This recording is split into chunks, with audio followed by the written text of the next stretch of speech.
at Dartmouth. Thank you. And please state conflict of interest. Thank you.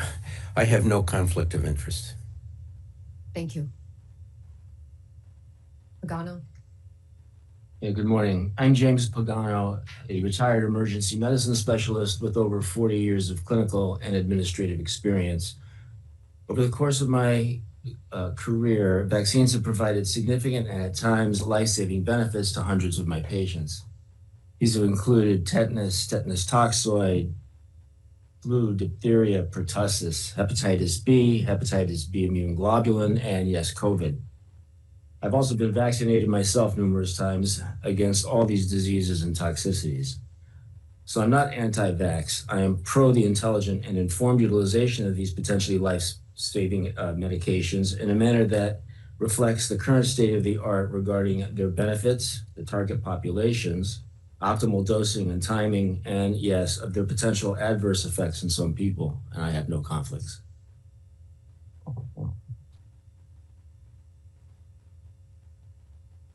Hi, my name is Vicki Pebsworth, and my career began over 45 years ago. I started as a bedside nurse where I took care of patients who were sick with vaccine-preventable diseases, and I gave lots of vaccines. I eventually went on to get a degree in public health and health services organization and policy, and also nursing at the University of Michigan. I am recently certified in bioethics. I have previously served on 2 other vaccine policymaking committees for nearly 10 years. I was with the Food and Drug Administration's VRBPAC committee, the Vaccines and Related Biologics Products Advisory Committee, and also served on 2 subcommittees at the National Vaccine Advisory Committee, the Vaccine Safety Working Group, and the 2009 H1N1 Vaccine Safety Risk Assessment Working Group. I've also served as a consultant to the CDC's Board of Scientific Counselors and also to the Institute of Medicine on the topic of vaccination and public trust. I have published peer-reviewed literature, and I serve as a peer reviewer for a couple of journals on topics related to vaccination, vaccine uptake, the effects of state laws, and vaccine safety. I currently volunteer as a director at the National Vaccine Information Center and the National Association of Catholic Nurses. My comments reflect my own opinions and not necessarily those of the organizations I am affiliated with, and I have no conflicts of interest. Thank you, Dr. Paul. Am I next? Yes, please. I'm Raymond Pollock. I'm a semi-retired consultant and former professor and head of the abdominal organ transplantation at the University of Illinois. I was also a principal investigator in multiple clinical trials, as well as a principal investigator in NIH-sponsored research in transplant immunobiology. I'm happy to be here, and thank you for the opportunity to be of service, and I have no conflicts of interest. Thank you, Dr. Stein. Hi, I'm Dr. Kathy Stein. I'm a professor of epidemiology. My PhD is in epidemiology and biostatistics, and I have a 20-year career of focused in infectious disease epidemiology with over 115 peer-reviewed publications and several review papers and other things besides. I've also done some work in bioethics, especially focusing on informed consent. And I've mentored several master's and PhD students who have gone on to careers in public health and medicine. Much of my infectious disease research has been collaborative in the field of immunology and thus has had implications for vaccine design. I am a professor of epidemiology at Case Western Reserve University. My views are my own, and I have no conflicts of interest to report. Thank you. We'll move on to our ex officios, starting with CMS. Please provide your name. Andrew Johnson, Centers for Medicare and Medicaid Services. Thank you. HRSA. Captain Reed Grimes, Health Resources and Services Administration. Thank you. IHS? Matthew Clark, representing the Indian Health Service. Thank you. NIH? Michael Carilla, representing NIH. Thank you. And FDA? Tracy Beth Hogue, FDA. Thank you. And we'll go back to Dr. Retzef. If you please do your introductions and state if you have any conflicts. So first, I don't have any conflict of interest. I'm Retzef Levy from MIT. I'm a faculty there from 2006. I have a PhD in operations research, and I've been working for most of my career, academic career, on trying to think about risk-benefit trade-offs and optimization of them in many complex systems that operate under a lot of uncertainty with great consideration to risk. And a lot of my work has been focused on human health. I've been working for many, many years with clinical teams on the ground, trying to optimize clinical and operational processes in large healthcare systems, working extensively with healthcare data. I've been working on using data to optimize the quality and safety of the manufacturing of biologic drugs, developed drug safety models, epidemiological models, also worked on issues related to access to healthy food, agriculture and food supply chains and their impact on health. And I'm honored to be here and work with my colleagues on the committee and the CDC and FDA today and tomorrow. Thank you. I will now call the liaisons, and please state your name if you're on the phone. American Academy of Family Physicians. Good morning, Dr. Laura Morris, representing AAFP. Thank you. American Academy of Pediatrics. American Academy of Pediatrics. American Academy of Physician Associates. Good morning, Dr. Sandra De Palma, AAPA. Thank you. American College Health Association. Good morning, Ashley Halberter, American College Health Association. Thank you. American College of Nurse Midwives. Carol Hayes, present. Thank you. American College of Obstetricians and Gynecologists. American College of Obstetricians and Gynecologists. American College of Physicians. Good morning, Dr. Jason Goldman, board certified internal medicine specialist with over 25 years of clinical experience, clinical affiliate professor of general internal medicine at Florida Atlantic University, and president of the American College of Physicians, present. Thank you. American Geriatric Society. American Geriatrics Society. America's Health Insurance Plans. Good morning, Lori Kaloya, present. Thank you. American Medical Association.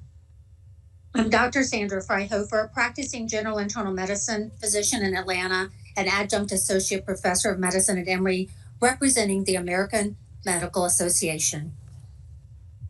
Thank you. American Nurses Association. Barbara Resnick, I'm present representing the ANA. Thank you. Thank you. American Osteopathic Association. Good morning, Masood Mahmoudi, American Osteopathic Association. Thank you. American Pharmacists Association. Hi, good morning, Dr. Kelly Good, representing the American Pharmacist Association. Pharmacists and pharmacy personnel are the most accessible healthcare providers and serve as the primary immunizers for patients across the country. Our association represents these professionals and is committed to supporting science-driven, evidence-based recommendations that enhance public health. I appreciate the opportunity to contribute to this ACIP meeting. Thank you. Thank you. Association of Immunization Managers. Hi, good morning. Molly Howell, representing AIM. American Immunization Registry Association. Good morning, Rebecca Quayle representing ERA. Association for Prevention, Teaching, and Research. Good morning, Christy Mullinger, representing APTR. Thank you. Association of State and Territorial Health Officials. Good morning, Dr. Meredith Allen, representing ASTRO. Thank you. Biotechnology Innovation Organization. Phyllis Arthur, representing Bio. Good morning. Thank you. Council of State and Territorial Epidemiologists. For Christine Hahn, representing CSTE. National Association of County and City Health Officials. Yes, good morning. My name is Dr. Judith Schley. I'm a family physician at the Public Health Institute at Denver Health, and I am representing NACHO, which supports 3,000 local public health agencies in our country. Great, thank you. Canadian National Advisory Committee on Immunization. Matthew Tunis, present. Thank you. Infectious Disease Society of America. Flor Munoz, Infectious Disease Society of America, present. Thank you. International Society for Travel Medicine.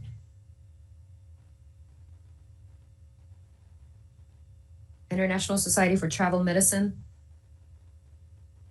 National Association of Pediatric Nurse Practitioners. Good morning. This is Stacy Buchanan, doctorally prepared nurse practitioner, as well as instructor, professor at the Emory School of Nursing. Thank you. National Foundation for Infectious Diseases. This is Dr. Bob Hopkins, Medical Director for NFID. We're here for the science and for our patients. Thank you. Thank you. National Medical Association. Good morning. This is Naima Joseph with the American College of Obstetricians and Gynecologists. I was not unmuted previously, but we are present. Thank you. Great. Thank you so much. National Medical Association.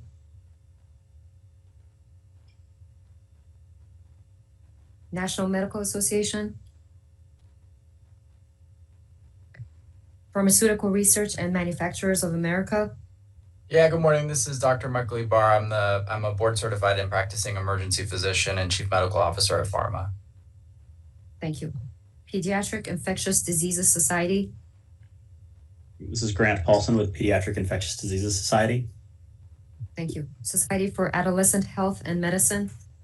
Hi, this is Amy Middleman representing SAM and looking forward to hearing scientific evidence to recommendation presentations that are so critical prior to any public health recommendation. Thanks so much.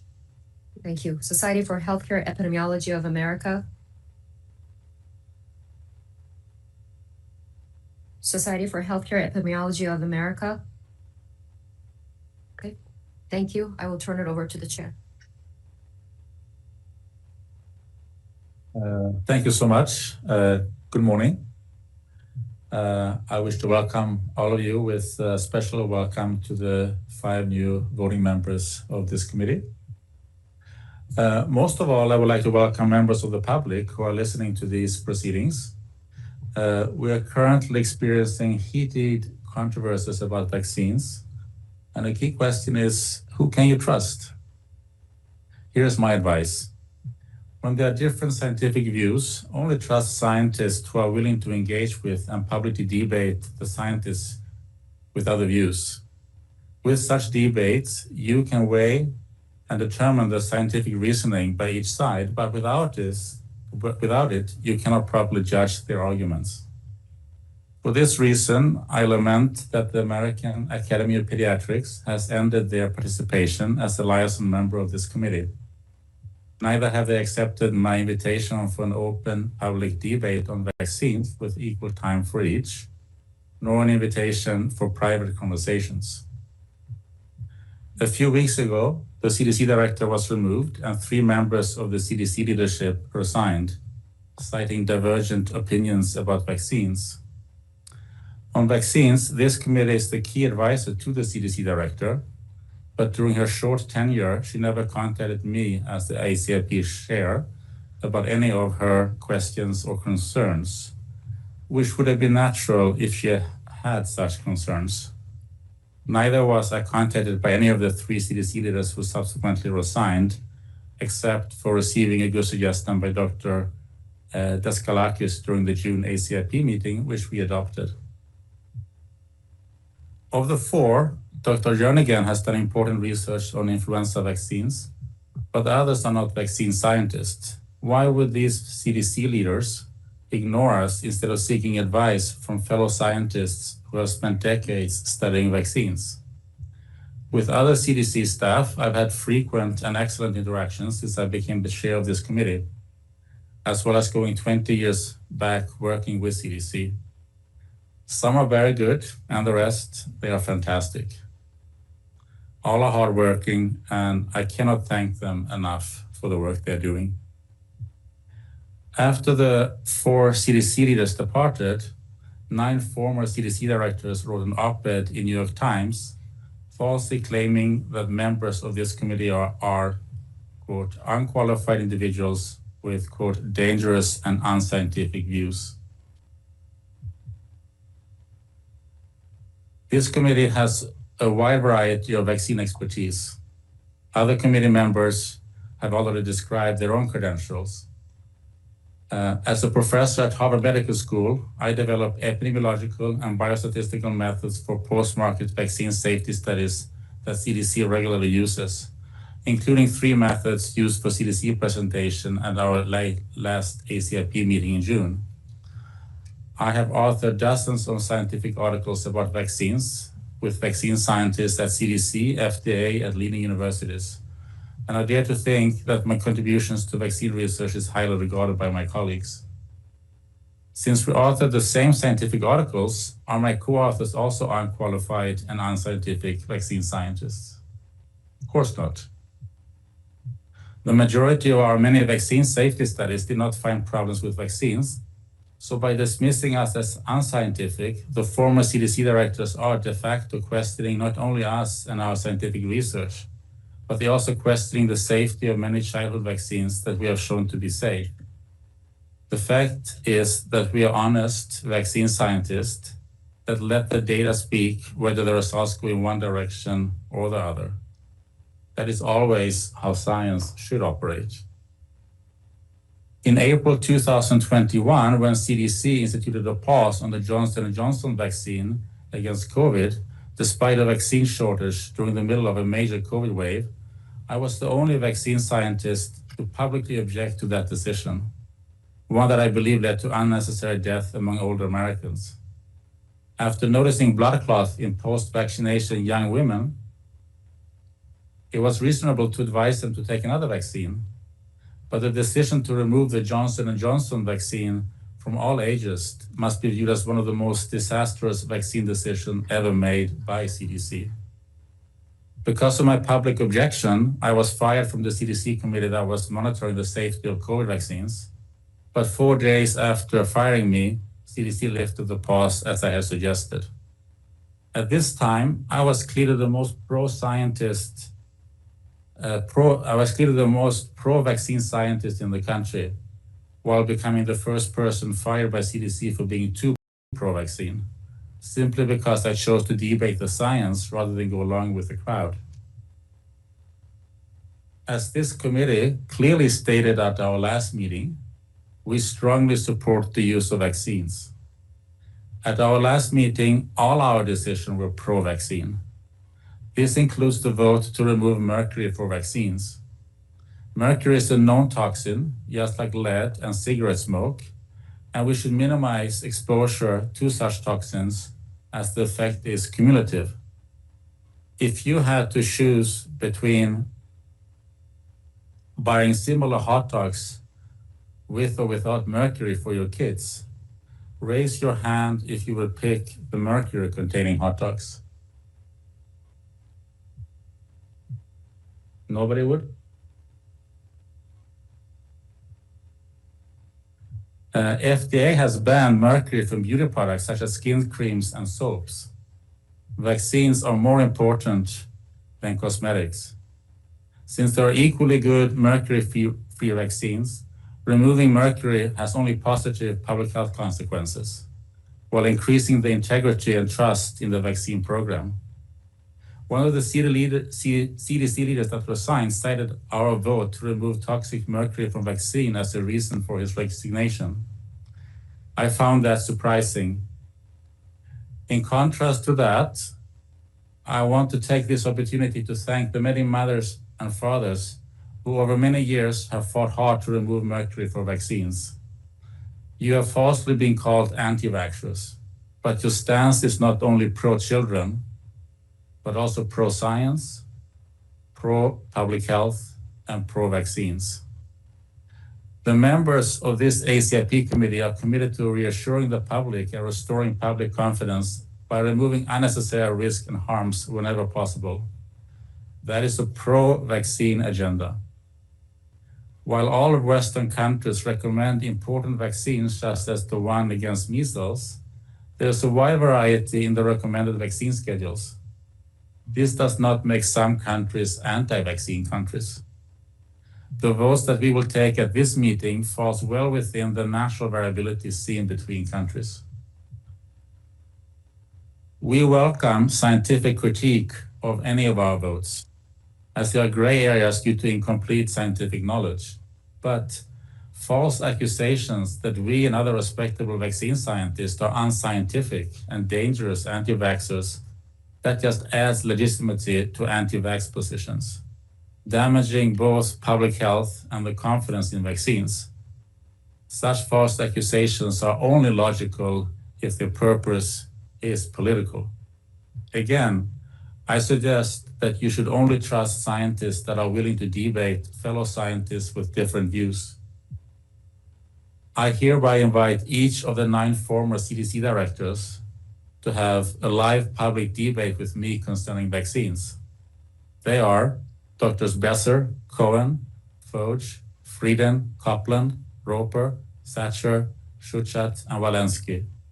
If they are unwilling to engage in an open and honest debate with a chair of this committee, that they are so severely criticizing, then I advise that you should not trust them. I also make the same invitation to the recently departed CDC leaders. If they want to be trusted, they should all accept. Thank you very much, and then we can proceed with the regular program of this meeting.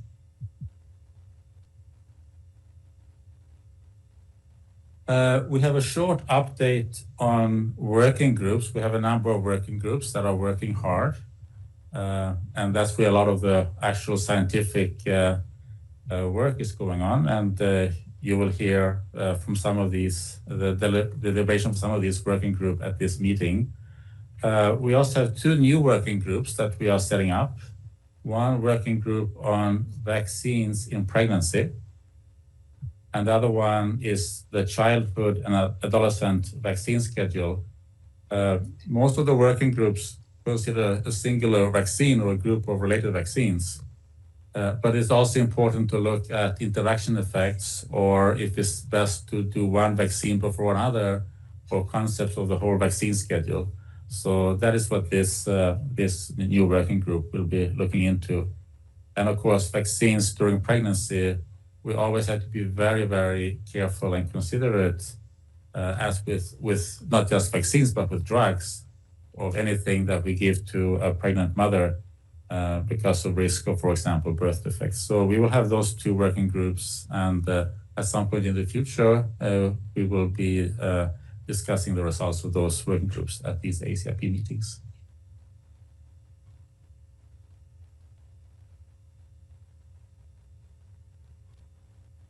The first topic that we're going to talk during these meetings is the measles, mumps, rubella, and varicella vaccines. They're called MMRV.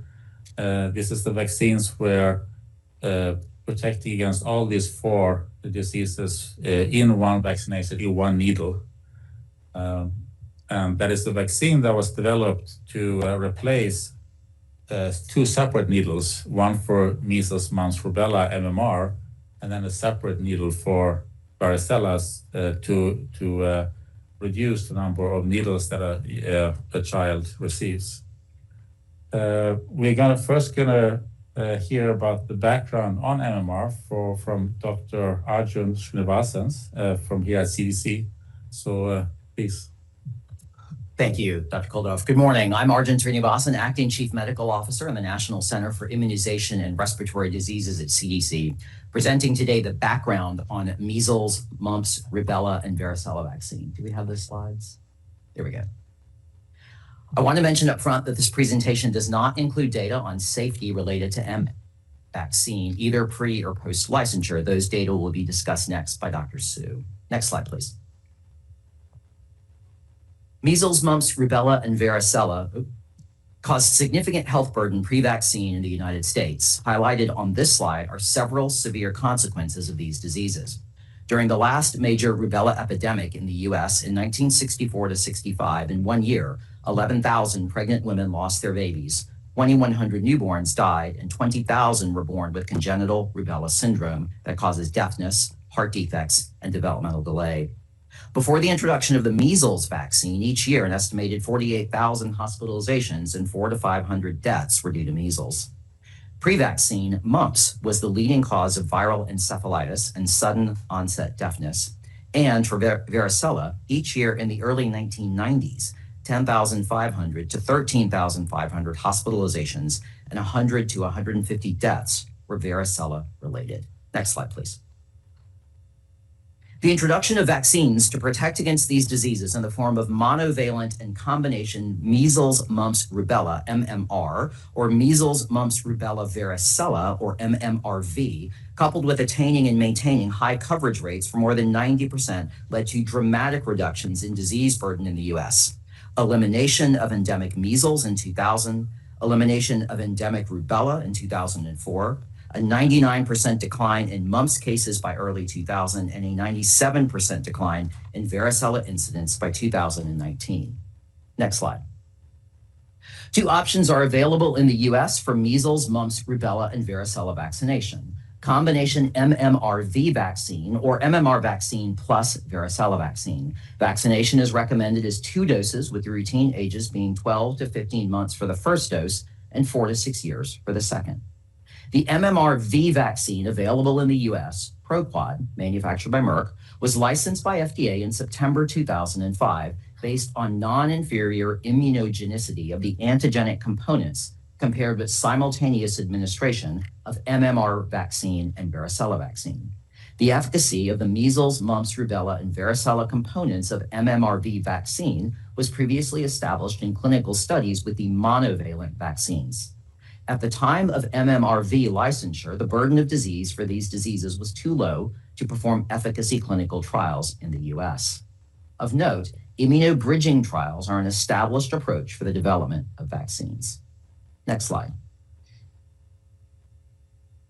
Immunogenicity after the first dose of MMRV vaccine versus MMR plus varicella vaccines in children aged 12 to 23 months was assessed in 4 randomized clinical trials. 5,446 people received MMRV vaccine and 2,038 received MMR plus varicella vaccines at separate injection sites. In these studies, the endpoints assessed, seroconversion rates, and geometric mean titers were similar between the 2 groups and met the pre-established criteria for non-inferiority. Immunogenicity after the second dose of MMRV vaccine versus MMR vaccine with and without the varicella vaccine in children aged 4 to 6 years was assessed in 1 randomized clinical trial. 399 people received MMRV, 205 received MMR plus placebo, and 195 received MMR plus varicella vaccine. Findings also met pre-established criteria for non-inferiority. As you heard during the last meeting, an ACIP working group assessed the evidence for safety after MMRV compared with MMR plus V in 2008 and 2009. Their assessment on vaccine performance was that given the non-inferior immunogenicity, effectiveness was assumed to be equal. Next slide, please. This slide illustrates the timeline of recommendations for MMRV vaccine use in the US. Upon licensure in September 2005 for use in children aged 12 months through 12 years, MMRV vaccine was preferred over separate administration of MMR and varicella vaccines, consistent with ACIP recommendations at the time on preferred use of combination vaccines. In February 2008, a preliminary vaccine safety finding from 2 post-licensure studies that found an increased risk of febrile seizures after the first dose of MMRV vaccine led to ACIP removing the preference for MMRV vaccine use versus MMR and varicella vaccines for both dose 1 and dose 2. After further examining the safety and other evidence, including use of MMRV vaccine has the benefit of requiring 1 less injection than the alternative of MMR plus varicella vaccines, epidemiology of febrile seizures, parent and provider input, and consultation with ethics experts, in June 2009, ACIP issued updated recommendations. Next slide. These updated recommendations are the current recommendations and state that for the first dose of measles, mumps, rubella, and varicella vaccination at age 12 to 47 months, either MMR vaccine and varicella vaccine or MMRV vaccine may be used. Providers who are considering administering the MMRV vaccine should discuss the benefits and risks of both vaccination options with the parents or caregivers. At the time of the publication of the recommendations, CDC provided implementation guidance that, unless the parent or caregiver expresses a preference for the MMRV vaccine, CDC recommends that MMR vaccine and varicella vaccine be administered for the first dose in this age group. For the first dose at age greater than 48 months, and for the second dose at any age through 12 years, that is 15 months through 12 years, MMRV is generally preferred over separate injections of MMR vaccine and varicella vaccine. Next slide. No post-licensure vaccine effectiveness estimates are available for the MMRV vaccine used in the U.S. With measles and rubella being eliminated in the U.S., mumps and varicella at very low levels, there are not enough cases of disease or outbreaks in children to assess vaccine effectiveness in the U.S. Those vaccinated with MMRV or MMR and varicella vaccines continue to have very low rates of disease for measles, mumps, rubella, and varicella in the U.S. There have been no reports to CDC indicating concern for lower MMRV vaccine effectiveness compared to use of the separate component vaccines, consistent with the immunogenicity results seen in the clinical trials. Next slide. As far as utilization, MMRV vaccine accounts for 15% of first dose measles, mumps, rubella, and varicella vaccination among children aged 19 to 35 months. In most states, MMRV vaccine is used for about 10% to under 20% of first dose based on the first and third quartiles. In children aged 4 to 6 years, MMRV vaccine accounts for 75% of second dose vaccination. Next slide. To conclude, MMRV vaccine is one of the 2 options for vaccination of U.S. children for protection against measles, mumps, rubella, and varicella. As the ACIP assessed in 2008 and 2009, given the balance of risks and benefits of a first dose of MMRV vaccine compared with the first dose of MMR vaccine and varicella vaccine, and the importance of individual values and preferences in weighing these risks and benefits, maximizing choice is an important ethical principle, and decisions should be made by providers and parents or caregivers on a case-by-case basis. The 2 vaccination options, MMRV vaccine or separate injections of MMR vaccine and varicella vaccine, are considered equivalent in terms of protection against disease.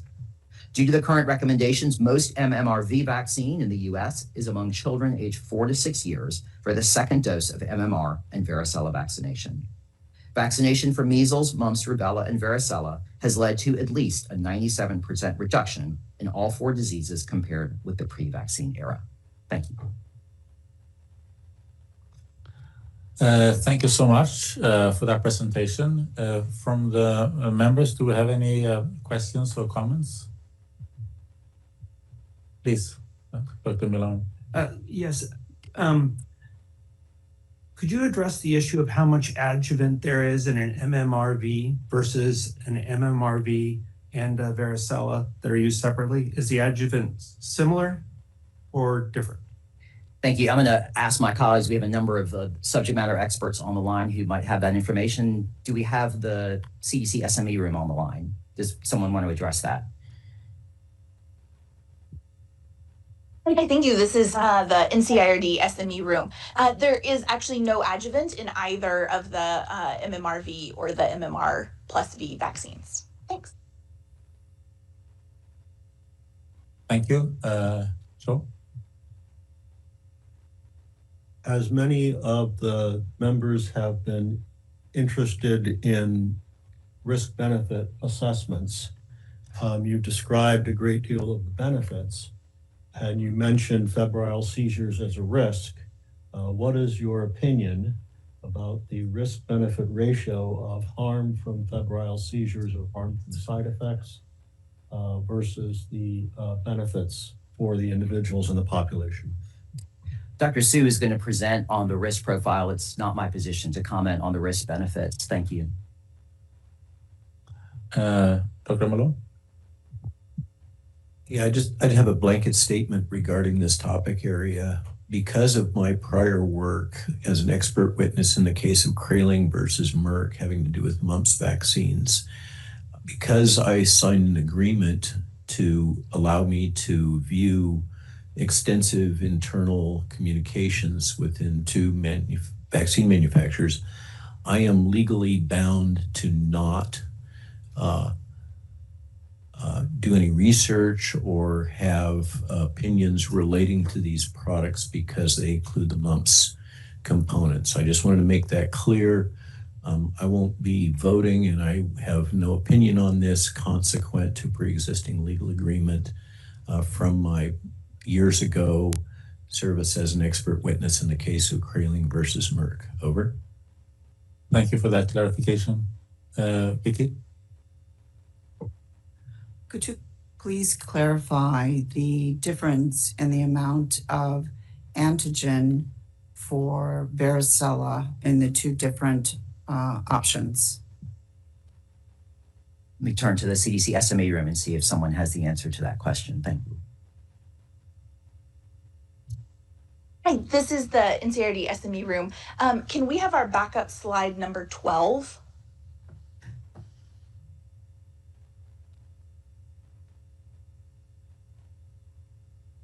Thank you.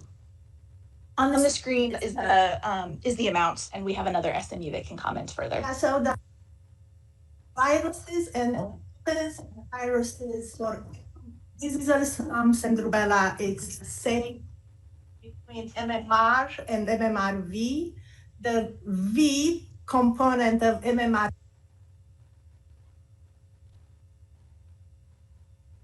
The V component of MMRV is the same virus as in single antigen varicella, but it's at a higher potency. You can see there are 399 logs PFUs versus about 3.13. So it's about 7 times higher the amount of VZV in MMRV. But the viruses are identical between the two vaccines.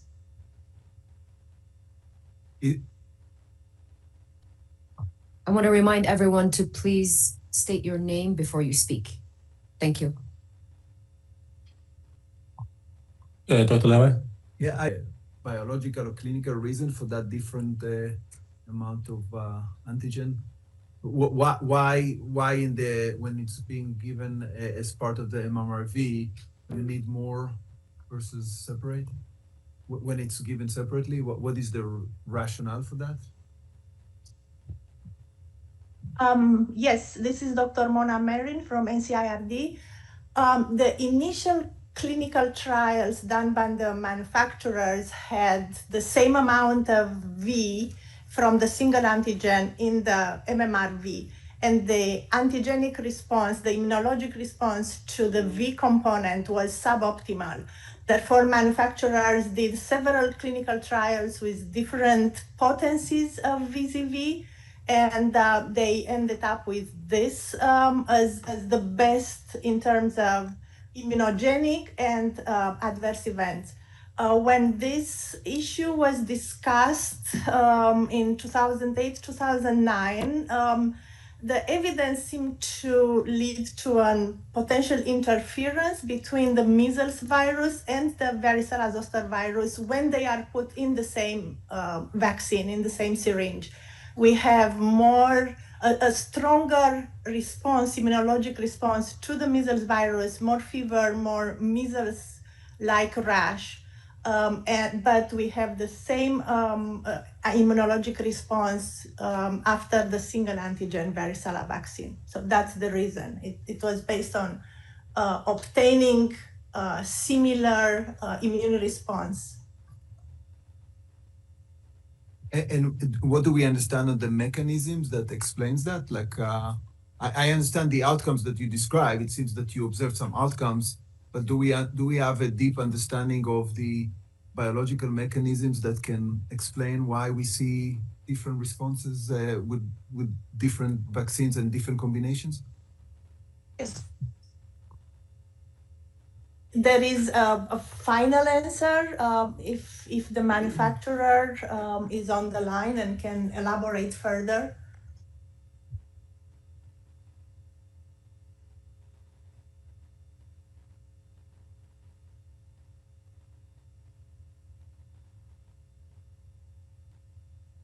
I think the manufacturer is scheduled to talk later, so maybe they can respond then if they're not available now. Okay, so we'll hopefully get that answer later on. So we're going to continue. Yes, I know. So before we continue with the next, one more question. Okay. Yeah.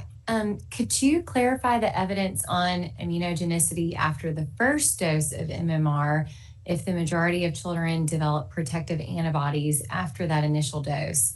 What is the scientific basis for recommending a routine second dose? Is it mainly to address primary vaccine failure, waning immunity, or both? And in that context, is there consideration in using antibody titers to verify response after the first dose rather than universally giving a second dose? Let me ask the CDC SME room if someone has an answer to that. Thank you. Hi, this is Oliver with NCRD. Happy to start, and then we may have another SME who can add. So I would say that antibody titers are one aspect of the protective response. We do know that you see higher antibody titers after 2 doses, and so that is a component of it. We know, especially for the measles component, that the second dose helps pick up the kids who did not have a protective response to that first dose. So 2 doses are recommended. That was what was studied in many of the efficacy studies. And we know that 2 doses provides that additional protection overall. And do you have the percentages? So if you want to pull up extra slide 15.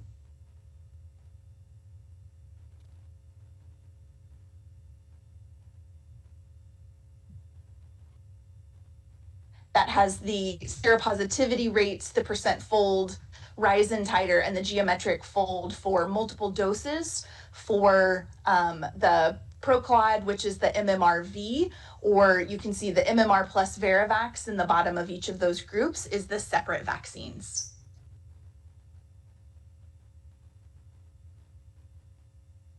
Do you have any from the primary? This is after the second dose. Do you have any after the primary dose? The sero uptake? Yes, sorry, slide 13. That is after the...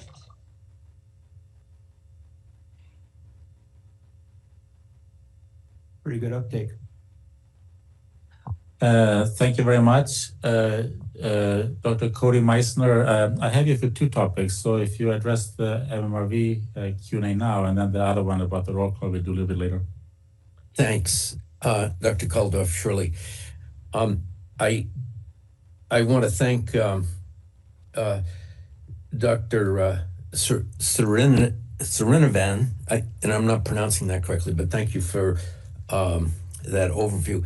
I wanted to add one comment in terms of the MMR component. And a lot of attention recently has been focused on the importance of the measles vaccine. But you also noted how important the rubella vaccine is. The last pandemic in the United States was in 1964 and 1965. And there were thousands of infections in pregnant women. And as you correctly pointed out, there were 11,000 fetal deaths and 20,000 infants who were born with congenital rubella syndrome. This is a devastating illness with congenital heart disease, retardation, eye problems. It's devastating. And then in 1969, Dr. Stanley Plotkin and his colleagues at the Wistar Institute developed the rubella vaccine. And that has been so effective. There are usually in recent years, fewer than 5 cases of congenital rubella a year in the United States. And those are primarily among women who were born in countries that do not administer the rubella vaccine. So I think it's important to focus on the absolute importance of making sure that every child is vaccinated against not only measles, mumps, and varicella, but also rubella. Thank you. Thank you for that. And now Dr. Phyllis Arthur. Thank you. No, actually, my question was answered. Thank you. So thank you for that, and thank you for the excellent presentation and a good discussion. That's exactly what we want to have at these meetings. Before we go to the next presentation, I think we're going to do a roll call for missing persons to see if they have arrived late.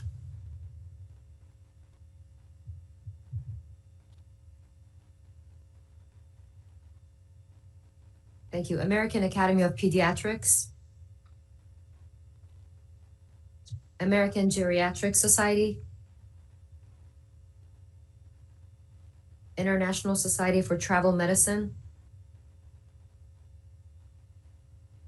National Medical Association. Ken Schmader for AGS. Thank you. Society for Healthcare Epidemiology of America.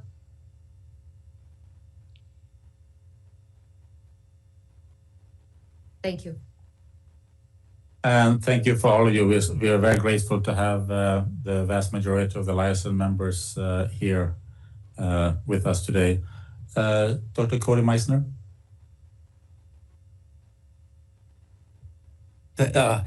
Thank you, Dr. Kuldorf. I just wanted to express my appreciation for the societies that are particularly focused on infectious disease and vaccines. Dr. Goldman, Dr. Freihofer, Dr. Monarez, Dr. Paulson.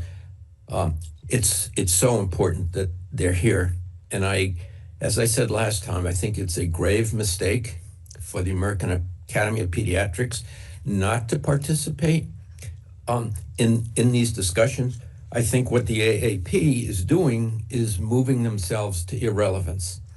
And the importance of the AAP is going to wane if they refuse to participate in these conversations. Over. Thank you very much. And now we're going to continue with the presentation on febrile seizures following MMRV vaccine by Dr. John Su. So please. Thank you. Excuse me. Are the slides being displayed on screen? Excellent. Thank you. Next slide, please.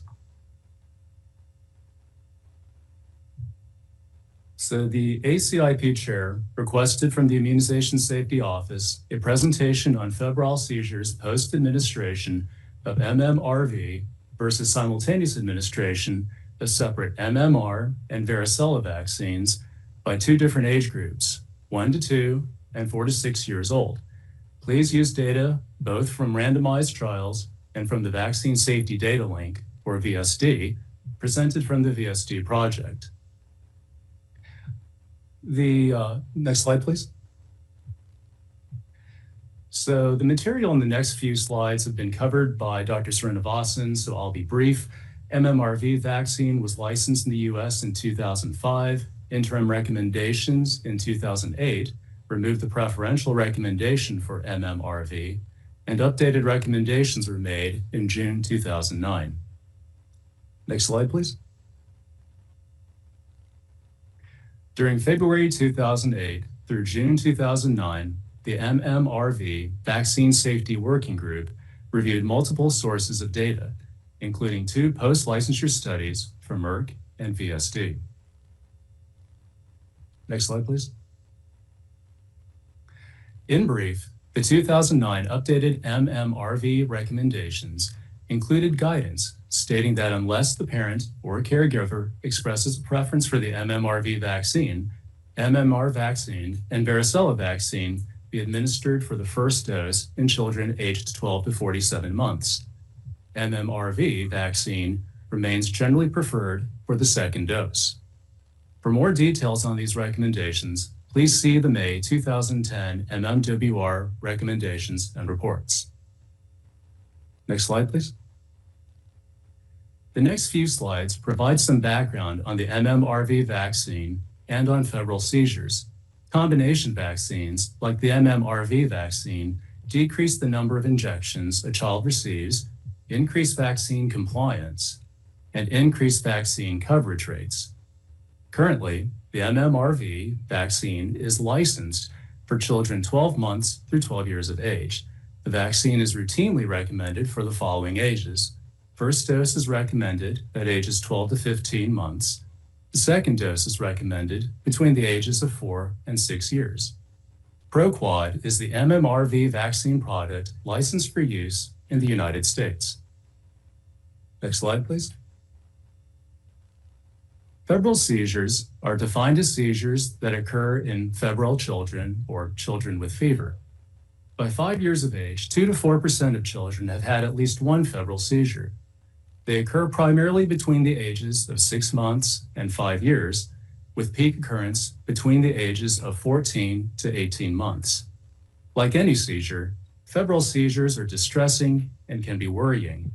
However, febrile seizures are typically short, lasting less than 15 minutes, and the majority resolve without complications. Febrile seizures occur most commonly with fevers caused by common childhood illnesses, such as middle ear infections, viral upper respiratory tract infections, and roseola. They can be associated with any condition that results in fever, including vaccination. Also, a family history of febrile seizures increases the risk of febrile seizures. Next slide, please. Pre-licensure studies of MMRV vaccine among children aged 12 to 23 months observed that fever and measles-like rash were reported at a significantly greater rate during 0 to 42 days following vaccination in children who received a first dose of MMRV vaccine than in children who received first doses of separate MMR vaccine and varicella vaccines at the same visit. Fever was observed in 21.5% of MMRV vaccine recipients compared to 14.9% of separate MMR vaccine and varicella vaccine recipients, with a risk difference of 6.6% and a 95% confidence interval between 4.6% and 8.5%. In light of these findings, CDC and Merck initiated separate post-licensure studies to evaluate if an increased risk for febrile seizures might be associated with the first dose of MMRV vaccine. Next slide. The following slides describe findings from these post-licensure studies. Next slide. On this slide, post-vaccination interval is shown in the left column. The middle column shows data from a VSD study, and the right column shows data from a Merck-sponsored study. Almost all participants were aged 12 to 23 months. The studies were among different populations and used different methods, yet both found significant associations in the first 2 weeks after vaccination. The VSD, after review of medical records, confirmed an increased risk of febrile seizures during days 7 through 10 after MMRV vaccine compared to MMR plus varicella vaccines. The attributable risk was 4.3 per 10,000 doses administered. The Merck-sponsored study also observed an increased risk of febrile seizure during days 5 through 12 after MMRV vaccine, with an attributable risk of 3.8 per 10,000 doses administered. During the 0 to 30 days post-vaccination, the observed relative risk for the VSD study was 1.4 with a 95% confidence interval of 1.1 to 2.0. For the Merck-sponsored study, the relative risk was 1.1 with a non-significant confidence interval. Next slide, please.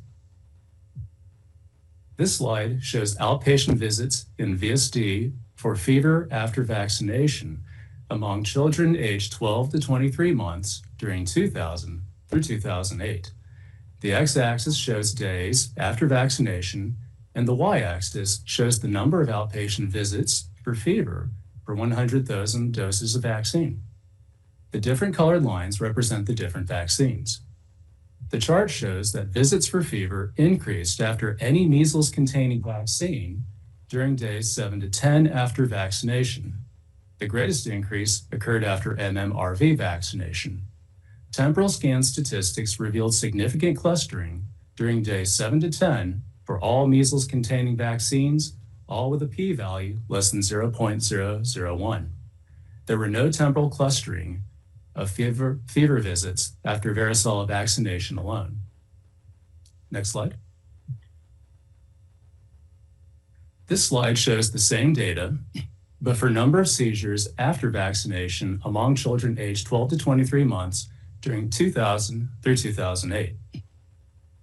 As with outpatient visits for fever after vaccination, seizures after any measles-containing vaccine peaked during days 7 to 10 after vaccination, with the most seizures after MMRV vaccination. Temporal scan statistics revealed that seizures clustered most significantly during days 8 to 10 after MMRV vaccination, with a relative risk of 7.6 and a p-value of 0.001, days 7 to 10 after MMR and varicella vaccination at the same visit, with a relative risk of 4.0 and a p-value of 0.001, and days 7 to 11 after MMR vaccination alone, with a relative risk of 3.7 and a p-value of 0.001. No seizure peak or significant temporal clustering was observed after varicella vaccination alone. Next slide, please. When we examine the biomedical literature for post-licensure data on febrile seizures following MMR or varicella vaccination, one study identified a significant increased risk of febrile seizures during 8 to 14 days after vaccination as compared with unvaccinated children. The results suggested approximately 1 additional febrile seizure for 3,000 to 4,000 children vaccinated with MMR vaccine. No increased risk of febrile seizure among children aged 12 to 23 months after varicella vaccine was observed during the 0 to 30 days after vaccination. Next slide, please. A systematic review and a meta-analysis published in 2015 addressed risk of febrile seizure following MMRV vaccination and included studies that used Priorix Tetra MMRV vaccine or Proquad MMRV vaccine. The analysis included both clinical trials and post-marketing observations. Some studies included participants as young as 9 months of age. The clinical trial review and analysis showed no significant differences in incidence of febrile seizures between MMRV and MMR with or without varicella vaccine after any doses across multiple risk windows. Additionally, receipt of concomitant use of MMRV and other pediatric vaccines was not shown to be a significant predictor of febrile seizure. However, post-marketing review and analysis showed an approximate 2-fold increase in risk of seizure or febrile seizure during 7 to 10 days or 5 to 12 days after MMRV vaccination in children aged 10 to 24 months. Next slide, please. A Cochrane review of MMRV in children was published in 2021 and included analysis of risk of febrile seizure after MMRV vaccine compared to separate MMR and varicella vaccines. The analysis included 5 cohort studies, 4 of which addressed first dose vaccination only. Overall, there were significant findings of increased risk of febrile seizure in children receiving MMRV vaccine compared to separate MMR and varicella vaccines during the 0 to 42 days following vaccination and during the 7 to 10 days following vaccination. The review also analyzed the risk of febrile seizure after MMRV vaccine grouped by brand compared to separate MMR and varicella vaccines.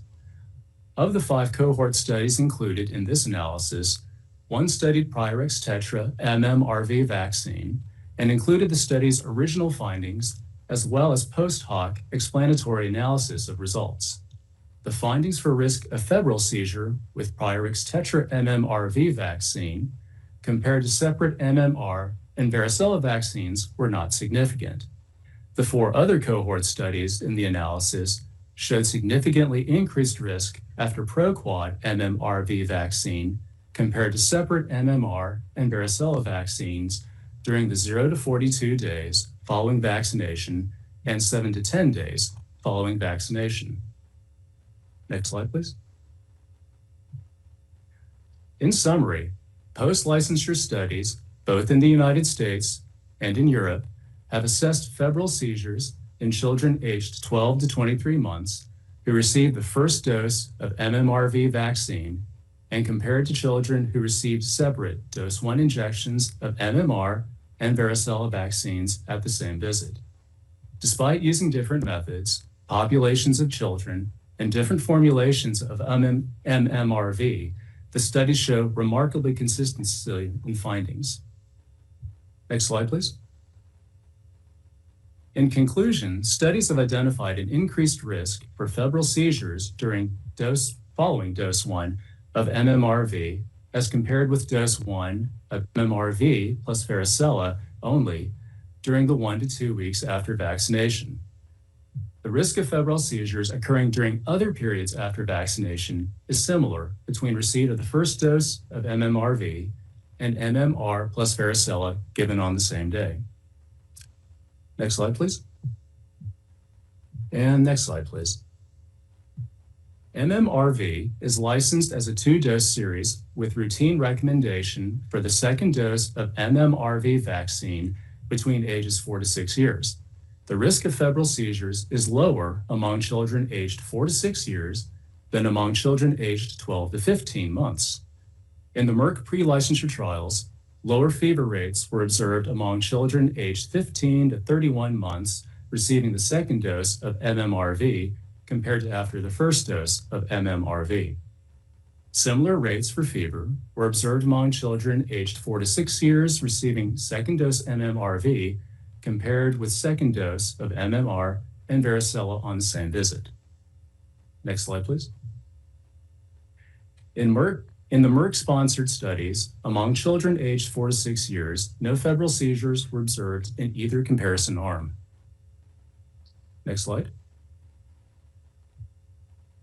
In a VSD post-licensure study, very few seizures were identified by ICD-9 codes in the electronic data after measles-containing vaccines, with no significant differences observed 7 to 10 days after MMRV, MMR plus varicella, or MMR alone, although rates were higher after MMRV.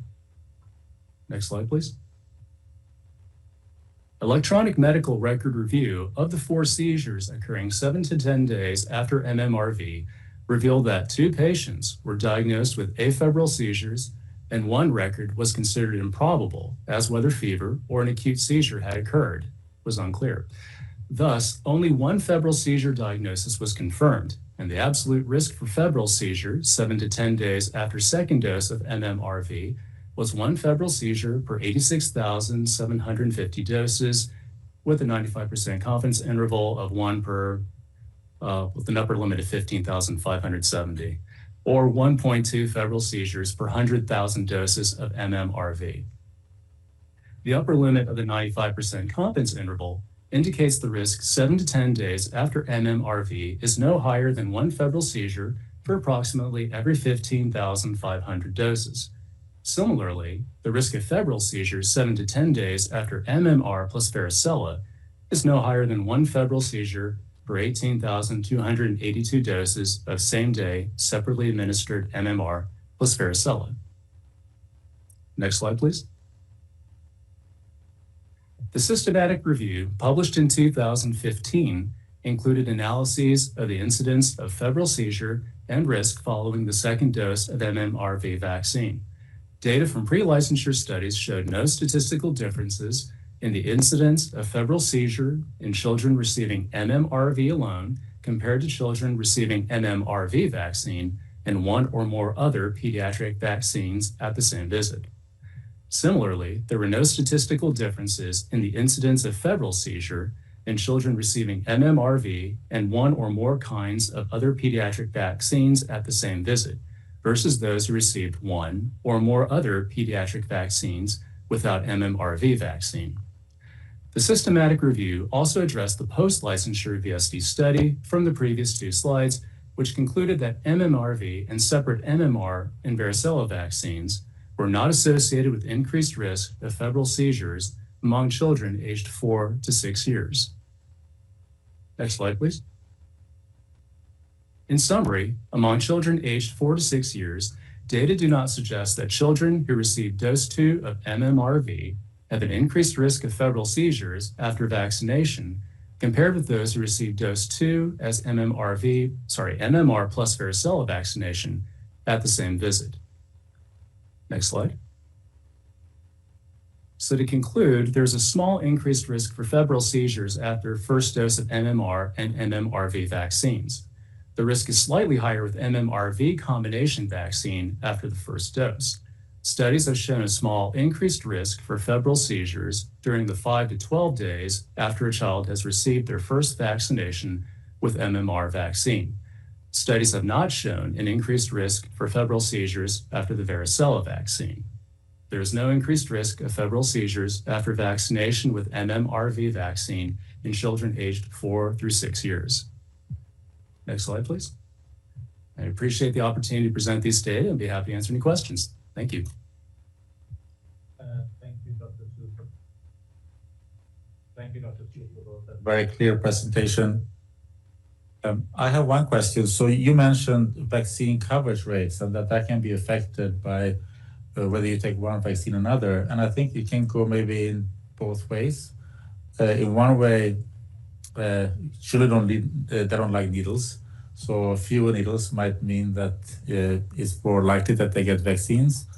But also, if there's adverse reactions to vaccines, then that can create questions about vaccines, not only among the parents, but siblings or neighbors or cousins. So it seems to me that the aspect of vaccine coverage rate could actually go in either direction. So are there any studies that sort of shows, that quantifies these two things of what coverage could how it could be influenced by the number of needles versus seeing adverse reactions that then get talked about in the neighborhood? And if either of those is bigger than the other, are there any of those studies that sort of try to quantify what those two effects are, which ones is bigger? So if I understand the question, Dr. Koldorf, you're asking if there is a correlation between vaccine coverage, use of combination vaccines, and occurrence of adverse events. For that, I believe that there may be some experts in the SME room who may be able to address coverage. Let me ask the SME room, because I know we do have some data. I think, Dr. Koldorf, this might be helpful. There was a survey that was done on parents and providers to get some sense of some of these issues. I don't know if there's data addressing exactly what you're saying, but let me ask the SME room if we could have the backup slide on the survey that was done and any comments you have on this coverage issue. Thank you.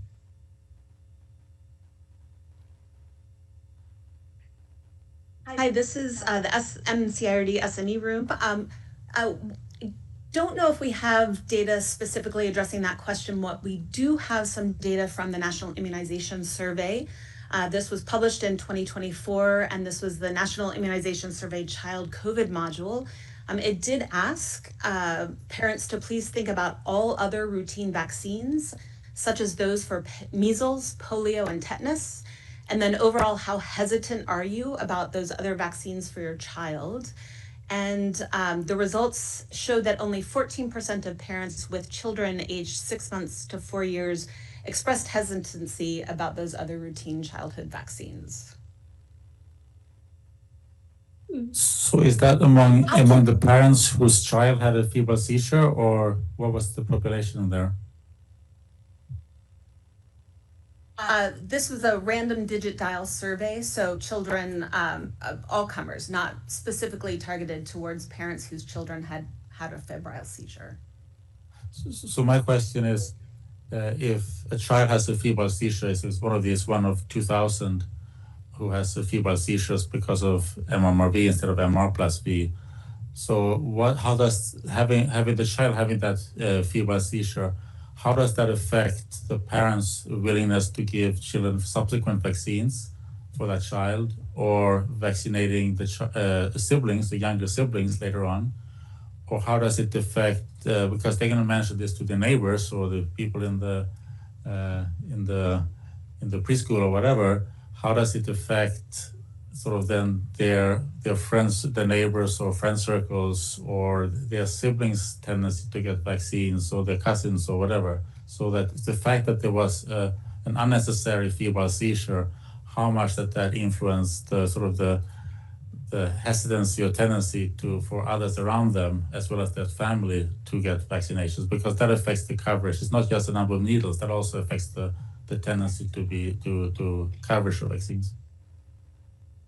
Yeah, thanks, Dr. Koldover. This is Sarah Oliver back in the NCRD SME room. If we could go back to the background slides from our presentation, it's a slide 27 from the background on MMRV presentation. So I would say we don't specifically have data from a survey where children had previously had febrile seizures. However, the work group in 2008-2009 that was discussing this, there was a survey specifically for parents. Yeah, slide 27. There we go. There was specifically a study among mothers who asked, where this question was asked. You can see that down there at the bottom, it said almost a third of mothers would be resistant. About a quarter were neutral, and around 40% would accept. So it really was a range across the board. What I would say is that when the work group discussed this previously, and what we know from vast experience with vaccine administration, is the best discussions about vaccination and risks and side effects occur between the pediatrician and the child and the parent. So what the decision was at the time was that the parent should have the choice and should have the option for MMR and varicella separately, or the MMRV.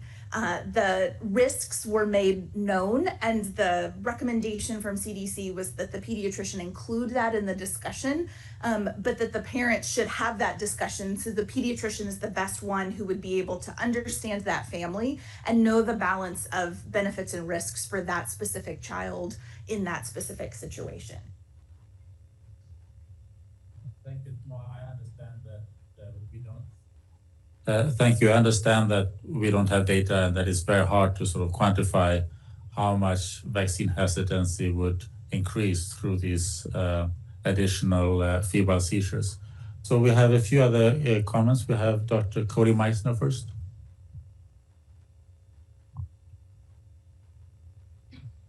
Thank you, Dr. Kuldorf, and thank you, Dr. Su, for your presentation. I will just add the perspective that this discussion is really a deja vu for me, because we had extensive discussions on this very topic 15 years ago, approximately. And it's one of the very few settings where the recommendations from ACIP differed from the recommendation from the American Academy of Pediatrics. That is, the ACIP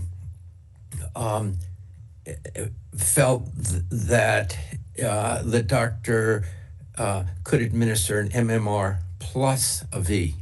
And it was interesting, the American Academy of Pediatrics did not express a preference for the 12 to 15-month-old dosing of these vaccines. The feeling was that, and I remember that someone did a calculation, and a pediatrician who had a busy pediatric practice would perhaps see one patient who had a febrile seizure after receiving MMRV at 12 to 15 months, rather than the two being separated. So first comment. Second comment, and Dr. Su and Dr. Oliver, correct me if I'm wrong, but I think of febrile seizures after just an MMR vaccine given at 12 to 15 months as about 1 per 3,000 doses. Am I correct on that? And so if one uses, instead of MMR plus V in two different arms, one administers MMRV in one arm, the risk of a febrile seizure is essentially increased by twofold. Is that a reasonable way to think about it? Thank you. We can see slide 13, please.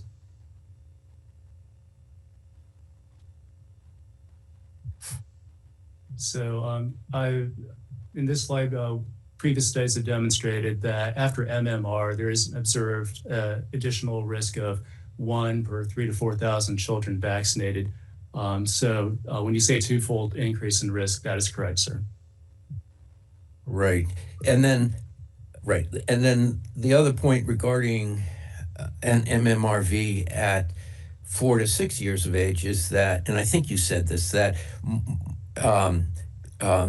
more than 95% of febrile seizures occur before 4 years of age. It's only a couple of percent that occur in children after 4 years of age due to any cause. Is that correct? I would ask for the SME room to provide details, but I would say that risk of febrile seizure after 5 years is rare. Thank you. Thank you, Dr. Febrile. Yeah, three quick thoughts. And so just to follow up on the first question by Dr. Koldruf, I would think that there should be data on this, right? Like we know which, it's probably documented in diagnosis, which children had the seizure, and we know what their future, what after that, what vaccines they took and when. So I think we can actually, we don't need service for that. We can just look on the data. And I guess that's also potentially can affect what we see in the second dose, because potentially there is a subset of children that is more sensitive to the immune response to these vaccines. And since they experience such an extreme response after the first dose, maybe they don't go to the second dose as quickly or not at all.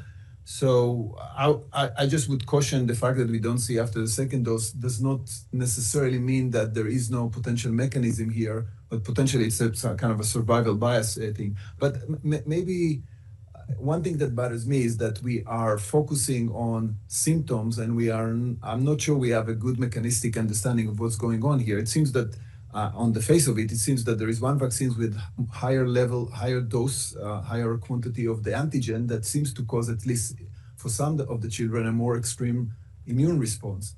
And we are measuring it through fever and seizure, but potentially there are other things that are going on. So my question is, did we ever test those children that had the seizure to see if they have a unique immune response with other biomarkers that just to try and understand the mechanism of what's going on here.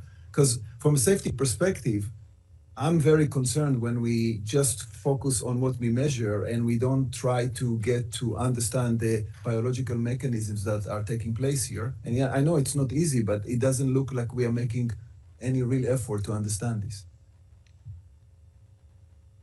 I'd like to echo that because children who are very young like this may have a heightened IL-1. IL-1 is the cytokine that causes fever.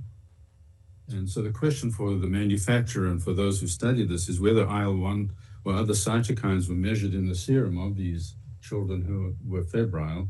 And did they look at cytokine gene polymorphisms or other genetic predispositions to febrile responses, which then segues to your second concern, is that looking at downstream at the second dose, there may be a selection bias in eliminating those children because most pediatricians, to the best of my knowledge, will not revaccinate somebody who's had a prior history of febrile seizures. So we may be looking at a selection bias in looking at the second dose. So the question then for what we would have to consider as a recommendation is what to do with the child who has had a history of febrile seizures. How do we manage their vaccination schedule the second time around?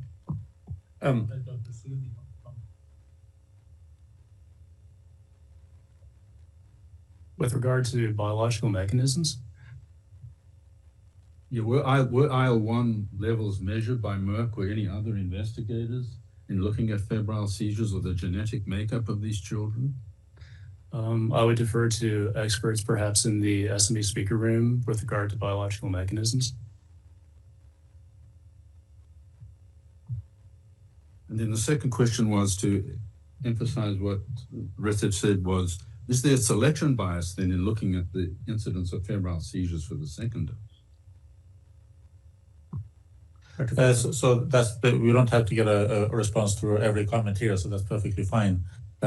I think that Dr. Lever's comment is excellent. That the data is there. If you wanted to look at if the effect of a febrile seizure in the child that affects either subsequent vaccination for that child or vaccination for the younger siblings. I don't think that has been done, but it's certainly the data exists if you wanted to do it.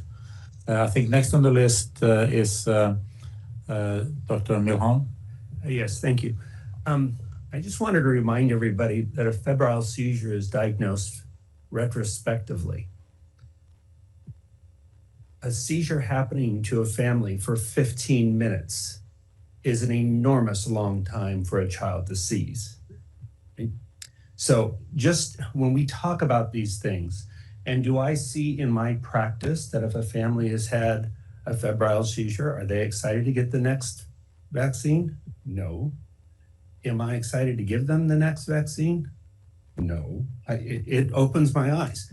Do we know that a natural occurring fever from a viral that is brought on not through a vaccine has the exact same mechanism as a fever that comes upon by a vaccine that is for a virus that in rare cases causes encephalopathy? We know that increasing temperature decreases the seizure threshold in all people. Right? That's well known. Is there an additive from the measles vaccine decreasing the seizure threshold more? So I think that's a question that's reasonable to ask, but to your point, Dr. Koldorf, I think families are very concerned. I think there's an increased hesitancy through all families right now.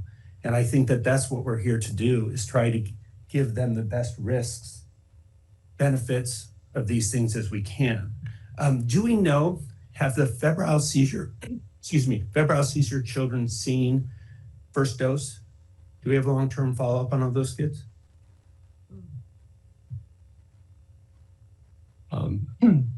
The ask of us was to present data on risk of febrile seizure. I would have to go back and look at data with regard to longer-term outcomes. Thank you. And next on the list is Dr. Stein. Thank you. So I'm curious how the risks are communicated. Like, how is that actually done? Because I find it striking that a lot of this data you have existed before the guidelines, and so the guidelines were informed by those data. And then you also presented a lot of data that had been generated and published after those guidelines. And so I'm curious, since there is a parental choice here, how is that risk communicated to the guardians?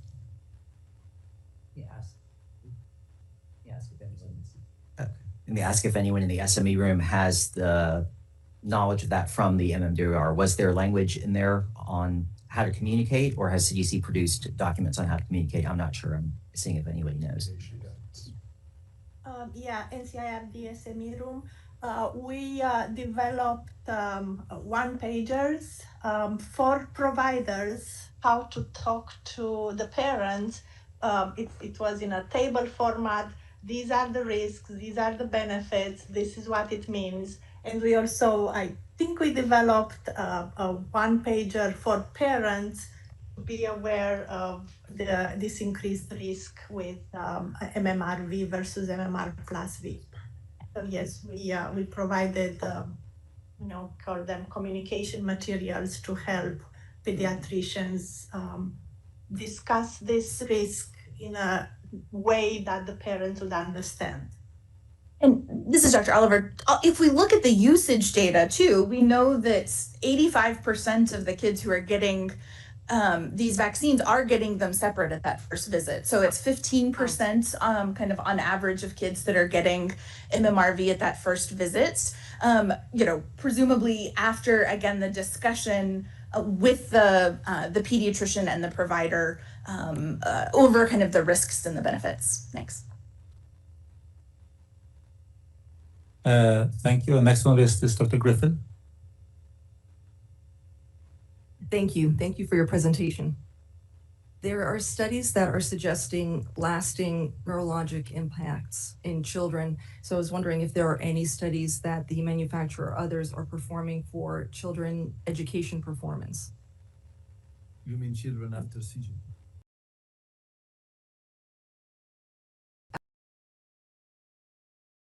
Okay, I would again defer to experts within the SME room, please. Hi, this is Julianne G. From the SME room. We are not doing any long-term safety studies, but if the manufacturers are available, they may want to comment on this.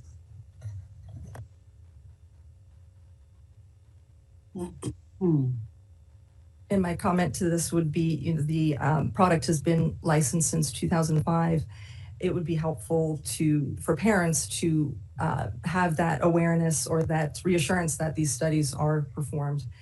A secondary question I would have is, are any of these studies tested against a true placebo, a saline placebo?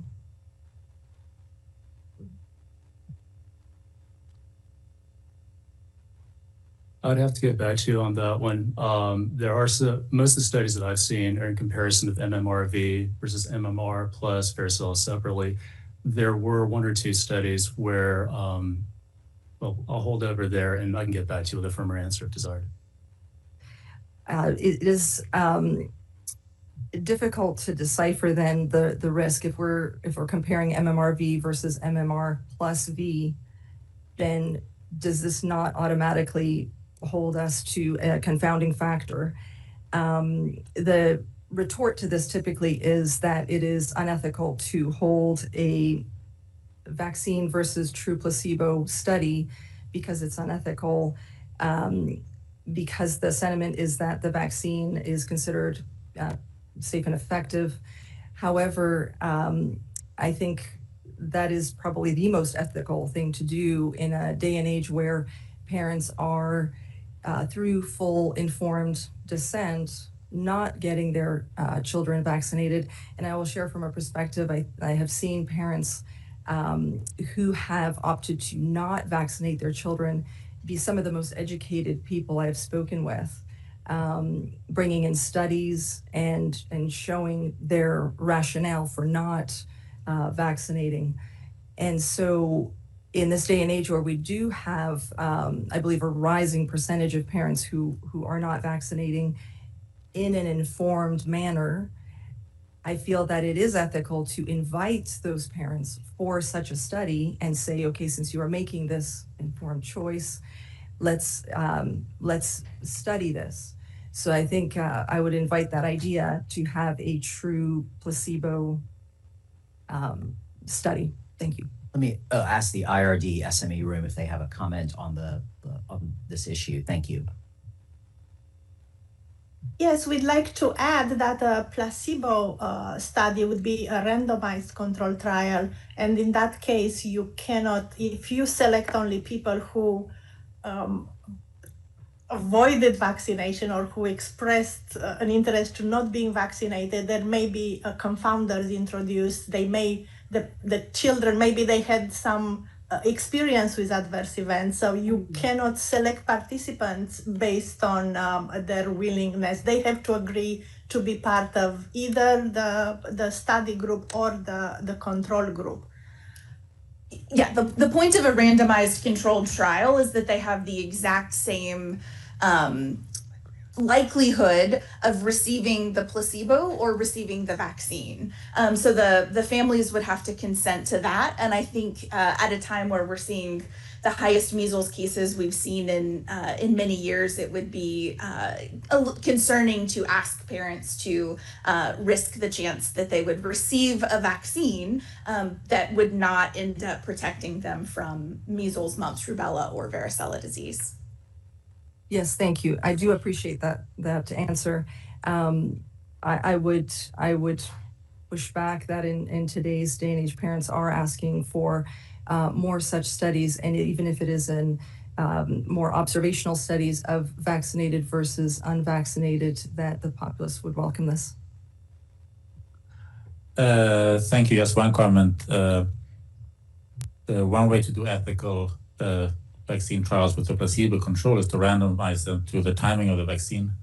Different countries recommend the MMR vaccine at different age.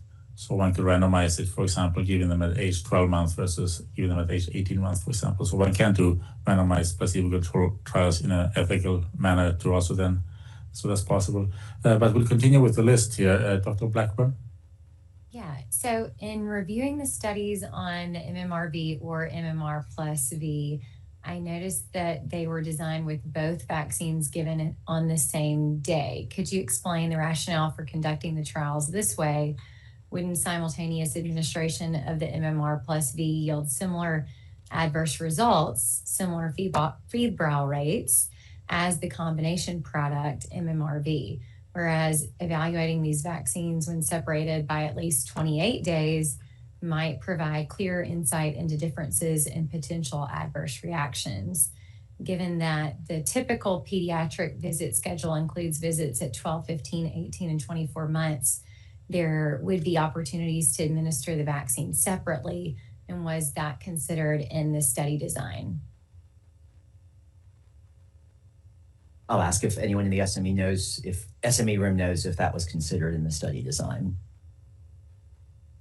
The studies were designed to compare MMRV with MMR plus V because MMRV is designed to replace two vaccines or two injections in one. So the comparison needed to be between what if we give them separately, what if we give them in the same syringe. But there are some studies, the same studies looked at comparing with the MMR arm, with an MMR arm or with a V arm. But the bulk of the studies were comparing the two vaccination options to see if you give one injection, would you get the same immunogenicity? How would the adverse events be? For the vaccines, then you don't need a combination vaccine. You can give MMR at 12, you can give varicella at 15, but that would not be replaced by one injection. The children will still get two injections. Thank you, Dr. Pemberton. I have a question and a comment related to the vaccine information statement for MMR, MMRV. Is there language in that statement that prior febrile seizure or seizure of any sort after vaccination is contraindicated. I'm not sure. I somehow don't think that it's a contraindication. This goes to the informed consent issue. Also, I noticed, and to what Dr. Pollack mentioned about selection bias in potentially what we're seeing, the data related to the second dose of MMRV at age 4 to 6 years of age.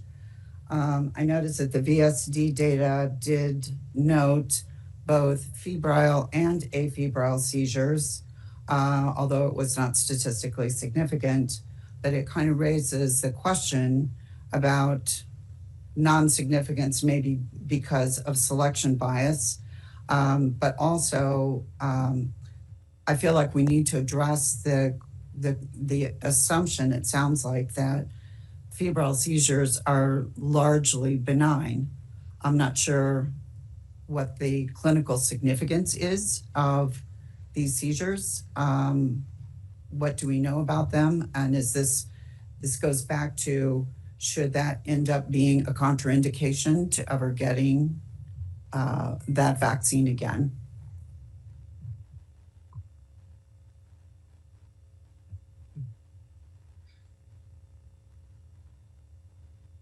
So with regard to the information statement, I would defer to the information statement, the information contained therein. If there's an SME on the line, perhaps someone could indicate if it's on there. Go ahead. We have a comment, question on the vaccine information statement. Let me ask the IRD SMA room to comment on that. Thank you.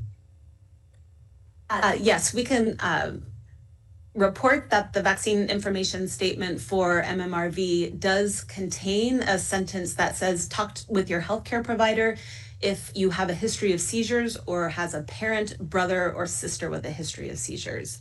Contraindications are set by FDA. And also in the same VIS, under risks of a vaccine reaction, there is a bullet with a few sentences. Seizures, often associated with fever, can happen after MMRV vaccine. The risk of seizures is higher than after separate MMR and varicella when given as a first dose. And then your healthcare provider can advise you of the appropriate vaccines. Thank you, Dr. Meissner. Thank you. Thanks, Dr. Kuldorf. 2 points I'd like to make. First of all, febrile seizures occur in 3 to 5% of all children. They're common. And every pediatrician is experienced in febrile seizures. And we know that the prognosis is excellent. The major concern, as Dr. Kuldorf has pointed out, is the anxiety it generates in other family members. And that's entirely understandable. And it's a very frightening experience. But I think people are very comfortable in saying that a febrile seizure is not associated with any sort of impaired performance or neurocognitive development or school problems. It's a I don't know if I can call it a frequent occurrence, but every pediatrician is quite familiar with febrile seizures. Number two, the issue I think we're discussing, it really comes down to, should parents get 2 doses or should they get 1 dose of these measles, mumps, and rubella and varicella? And the disadvantage of giving 2 doses, or as was suggested, separating the 2 doses, is that we know compliance falls. And the advantage of combination vaccines is that children and adults are more likely to complete the vaccine requirements if it's given as a single dose. So the second, and then the argument against giving MMRV at 12 to 15 months is that there is this very slight increase in febrile seizure activity. And I think the way it is currently stated by the ACIP in the MMWR is quite appropriate. If a parent is more concerned about a febrile seizure, she can have the vaccine administered in different arms. If she's more concerned about reducing the number of immunizations by one dose, she can have the combination vaccine. And I think, as Dr. Oliver pointed out, about 85% of children are now receiving a vaccine in each arm, and that's fine. I think. I'm not quite sure where we're going with this discussion. I think that the current wording is appropriate. Over. Thank you. And Dr. Asaf-Levy? Yeah. So I guess I feel a little bit unease because it seems to me that we are making a lot of assumptions that we really understand what we are seeing. And I want to remind ourselves that we call, a lot of the time it turns out that we call different things the same just because we did not understand the underlying mechanisms that could be very different, but the way we measure them made us believe that we're actually seeing the same thing. So I think just building on the comment that we heard before, it's not clear to me that a seizure, febrile seizure that comes after a viral infection is the same as what we are seeing here.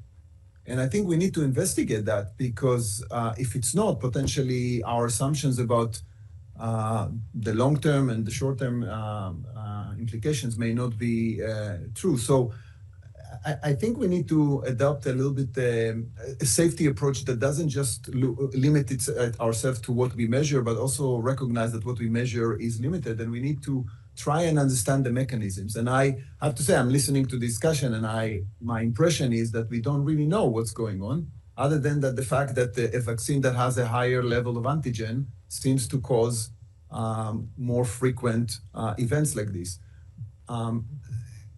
So I would really encourage all the agencies that are responsible for this to really launch more investigations that include some measuring the kids that had seizures and following them long term. I don't think we can just stay with the mindset that safety of vaccines is limited to the 30 days, 40 days after vaccination. Because the essence of vaccines is actually to make long-term biological impact on our body and give us long-term immunity, which is the benefit. But if we assume that the benefit is long-term, I think we also need to consider the fact that some of the adverse impacts could also be long-term. Can I answer, Dr. Itzef? Yeah. And I thank you for that comment. I think it's a very well taken point, Retzef.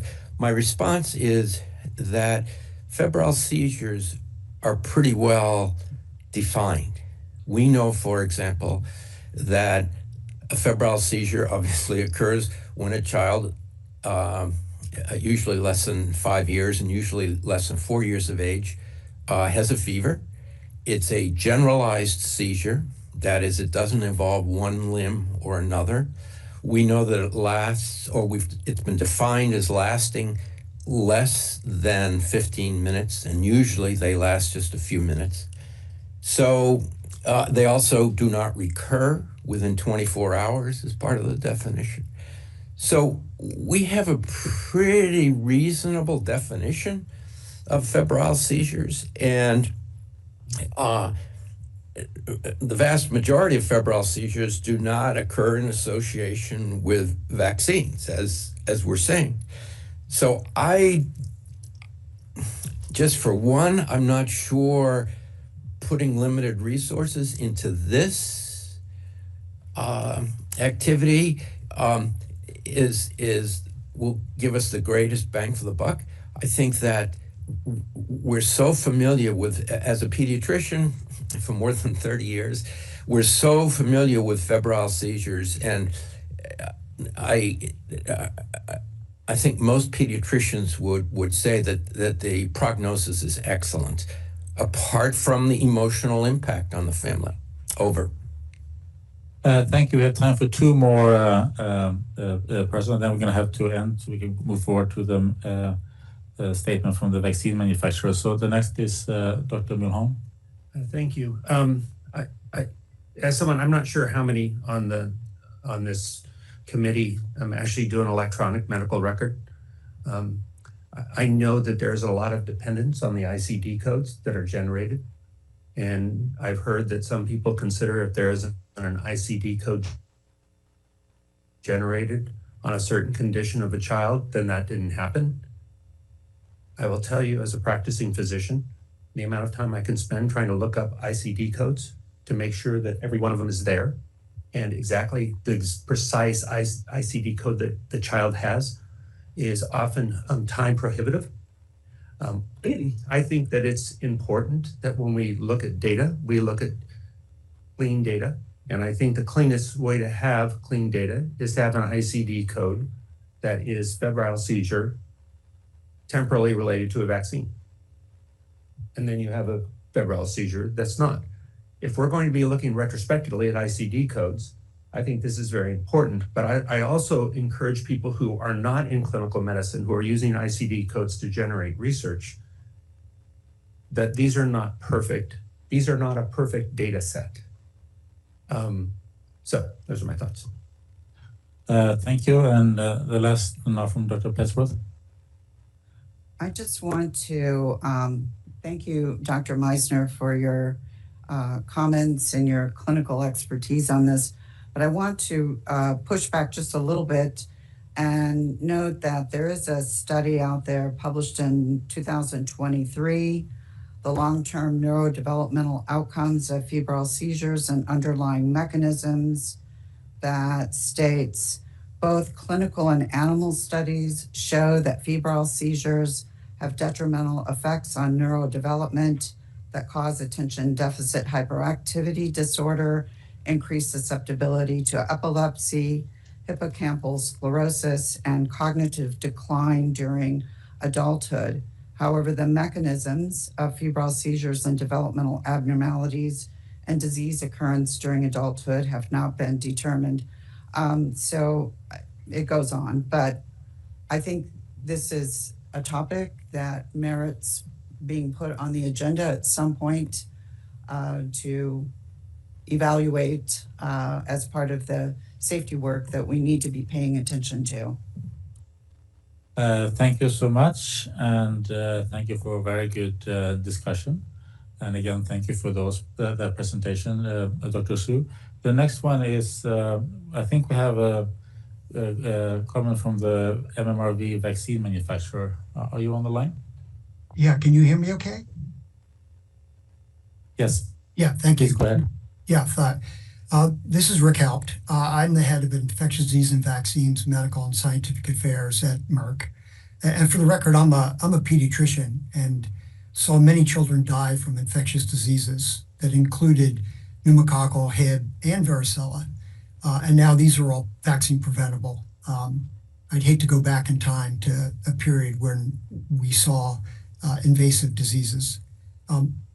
ProQuad MMRV has been evaluated through well-designed, high-quality clinical trials and post-licensure effectiveness and safety.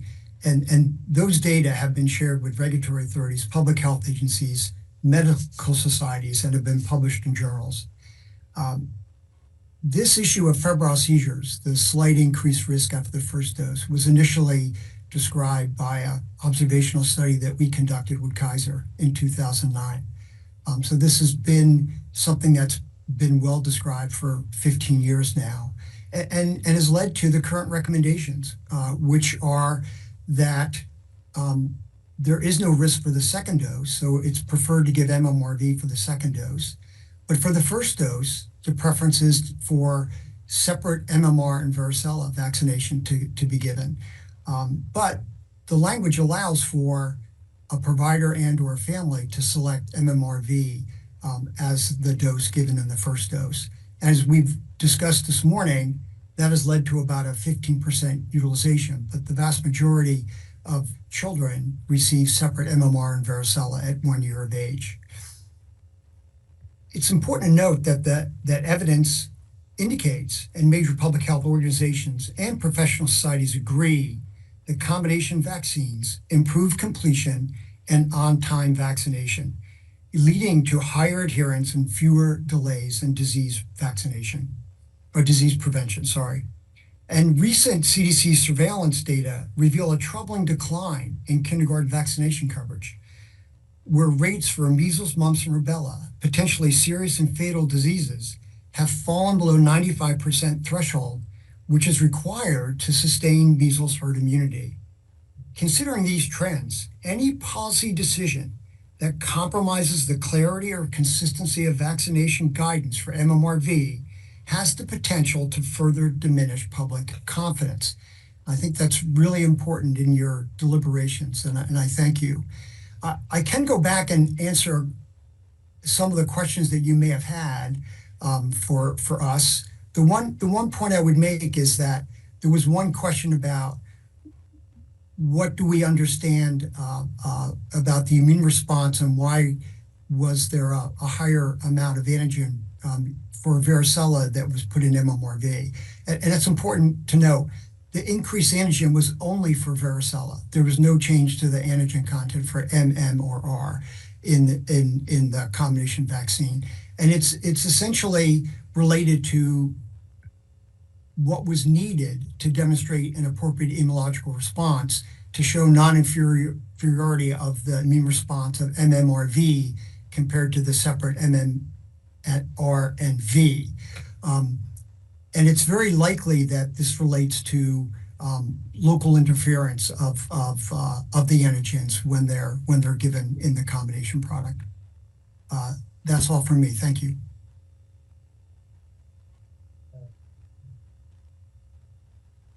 Thank you. I would like to make one correction to make sure that the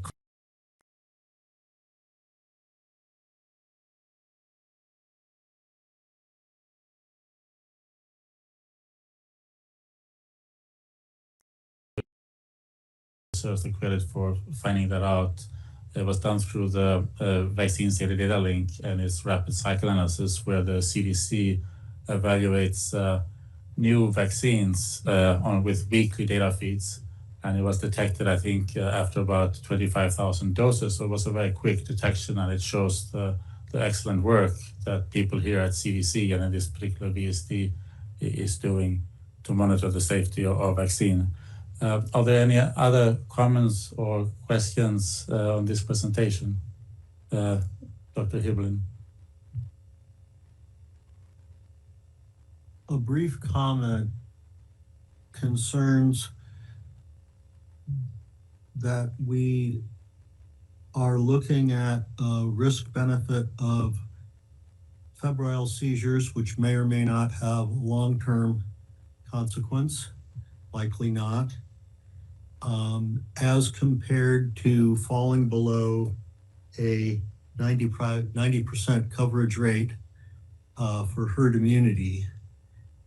And the consequences of that are devastating for pregnant women losing their babies, newborns dying, and having congenital rubella syndromes.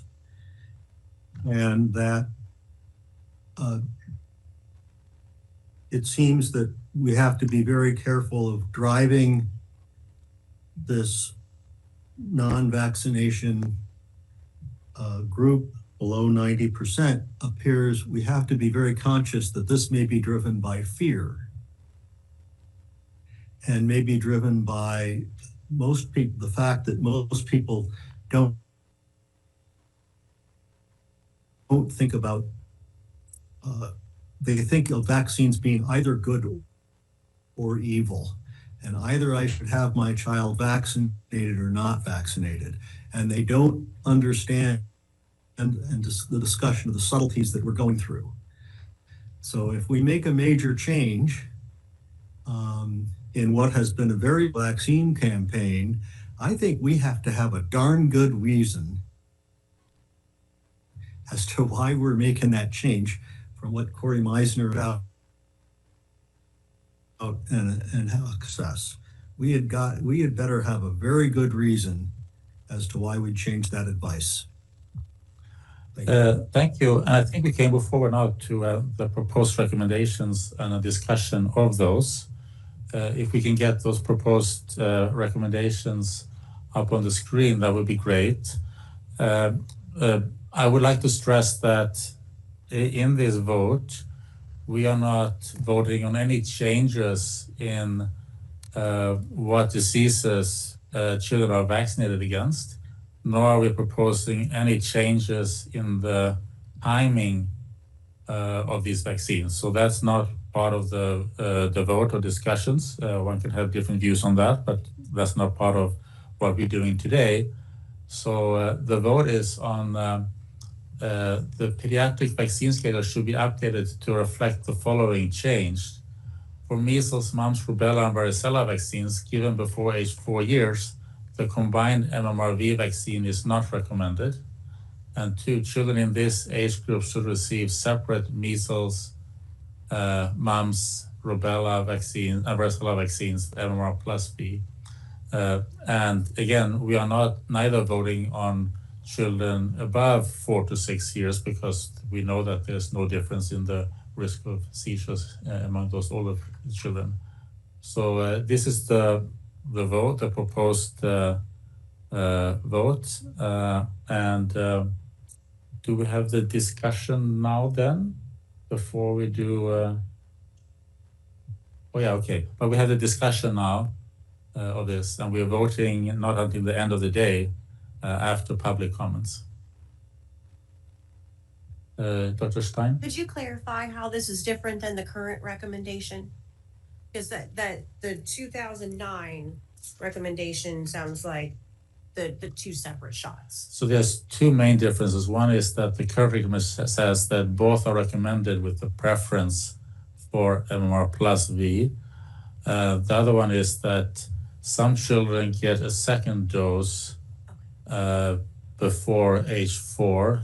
For example, if there's an outbreak, a child might get a dose at 7 months of age, but then they have to be, because it doesn't have the efficacy, so it has to be, then get a dose again at 12 or 15. So then that's the second dose. So they will also, so right now, so they will also change so that everybody who gets the dose, whether it's the first or the second dose, it will be not, MMRV will not be recommended, whether it's first or second dose. Those are the 2 differences. Dr. Levi? Yeah, so the way I think about it is, let's say that someone would guarantee us that the adherence would be the same. Let's just for the sake of discussion. It seems to me quite reasonable that most of us would think that the separate vaccines are better because there is some harm or adverse events that are being caused in excess. I think some of us maybe feel more kind of comfortable that they know and they understand that it's just like a local impact of that event, and some of us are more concerned. But I suspect that if we would somehow be guaranteed that all things are equal between these 2 options, the adherence is the same, I think the choice would be clear. So that kind of brings to me, in my mind, the discussion to what extent we believe that 2 separate doses are going to have materialistic impact on adherence. And I'm not fully convinced which factor. We are all concerned on reduction in adherence to vaccines, but it's not clear to me that the fact that we see a reduction suggests that the reduction would come or would be affected by the fact that we separate these 2 vaccines for the first dose. In fact, I actually tend to believe more that safer and less adverse events are going to increase trust and adherence. So that given that at the very best, I don't think we have good evidence either way. I would go with the option that seems to be safer, that also gives lower quantity of the antigen to the children. I think that that's something that makes sense to me. Thank you, Dr. Petsworth. I just want to clarify that currently 85% of the first dose is MMR plus V. So we're talking about 15% of vaccinations at 12 to 15 months is currently MMRV, correct? Okay. Yes, that is correct. And I want to sort of give praise to the pediatricians because they have both options, but 85% is choosing to administer the MMR plus V because of the fewer seizures. And just an anecdotal thing, when my twins were vaccinated, I asked the nurse if it was the MMRV or the MMR plus V, and she said, "Oh, it's the MMR plus V because," and she gave us exactly the correct reasons for why that is the case, without knowing that I do vaccine stuff. So she knew her stuff, and of course the physician in the office knew his stuff. So I think we should praise the pediatricians and the nurses who are 85% are sort of trying to minimize these febrile seizures.